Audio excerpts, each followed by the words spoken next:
Welcome to our channel. Today we how to withdraw from Pond5 contributor bank transfer for video sellers, complete guide step by step clearly. To begin the withdrawal process from your Pond5 contributor bank transfer, log into your Pond5 contributor account. Navigate to the earnings section of your dashboard. In the earnings tab, you will see your available balance. Confirm that your balance meets the minimum withdrawal amount specified by Pond5. Next, locate the Withdraw button, typically found near your balance. Click on the Withdraw button to initiate the process. You will be prompted to select your preferred withdrawal method. Choose Bank Transfer from the options provided.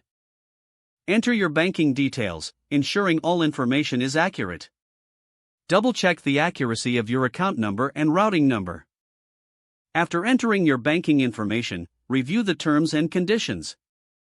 Ensure you understand any fees associated with the bank transfer. If everything appears correct, confirm your withdrawal request. Once confirmed, you will receive a notification regarding the status of your request. Pond5 typically processes withdrawals within a specified time frame. Keep an eye on your bank account for the funds to arrive. If you do not see the funds after the processing period, you may reach out to Pond5 support for assistance. Document any transaction reference numbers you receive for future inquiries. Follow these steps carefully to ensure a smooth withdrawal experience. If the page does not load, refresh the browser or try again in a private or incognito window.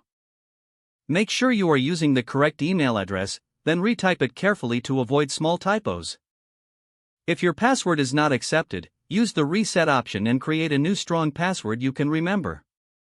Check your spam folder for verification or security emails, then complete any requested confirmation steps.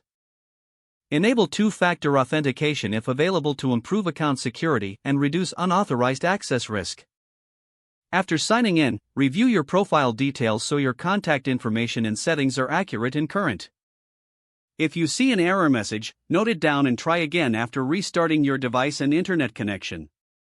Log out when you finish, especially on shared devices, to keep your account and payment information secure. If the page does not load, refresh the browser or try again in a private or incognito window. Don't forget to like this video and subscribe to our channel for more step-by-step tech guides.